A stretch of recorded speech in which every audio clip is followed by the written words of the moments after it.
Hi-ho, sports fans. Dr. Palermo addressing my EDCI 700 Charlotte cohort. Hello, folks. How stressed out are you?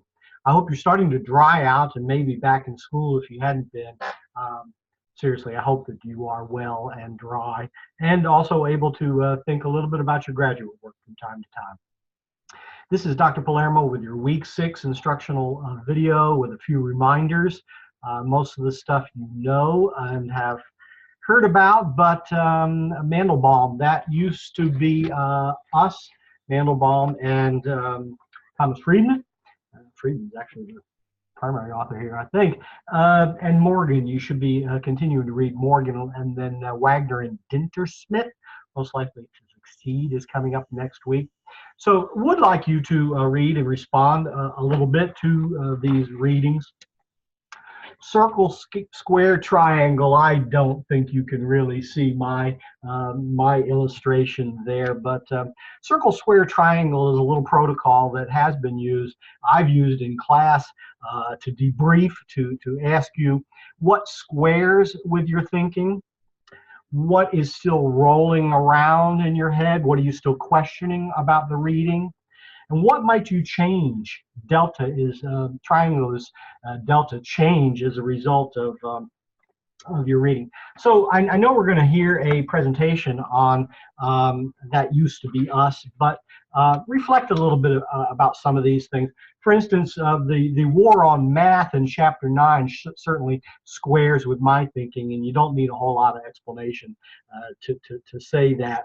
What's still rolling around in my head? A lot of stuff that was kind of referenced about other models and teacher preparation programs, and how our students are such sorry academics, and that we don't really recruit the best and the brightest into our teacher prep programs. So I guess I want to change the criteria for entrance into teacher preparation programs.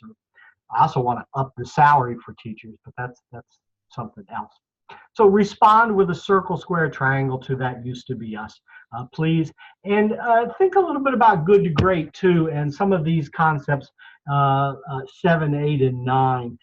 I can tell you that at my school, once we got the flywheel rolling, to sustain change over time got easier, but I struggled with the personnel piece too, keeping the right people on the bus. What I found was that we promoted people to drivers all the time, and they left and went to central office and went to other schools and founded their own schools and stuff. So success was a problem for us. What can you, how can you use this again to analyze your site? And think about the flywheel, the doom loop, clock building, not time telling. Real change takes time.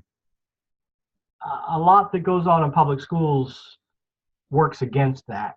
So anyway, and APA tip of the week, you guys are doing very well, and I hope that the exercise to outline your OA and CNA using APA headings that are centered, bold-faced, left aligned, bold-faced, I hope that it's reinforcing for you how the APA outline works. So again, you guys are doing real well with that stuff so far.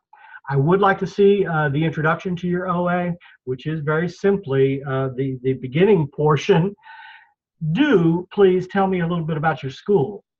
Remember, think about audience and voice. You are writing for someone who knows little or nothing about your school. Before you begin an organizational analysis, you will need to tell us just a little bit, a paragraph or two, about your school.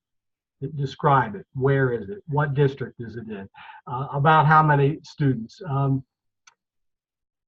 Start with the big picture, the satellite view, and zero in for us so that we can see your school and start to begin to understand the analysis that you're going to bring about your school.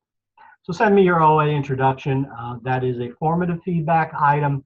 There's no points on it, and I will mark it up and give you feedback. Many of you have already done that, and I'm behind on my reading. I promise I will get to those this week and give you some feedback. Thanks. Have a great week. Email me if you have a question. Thanks.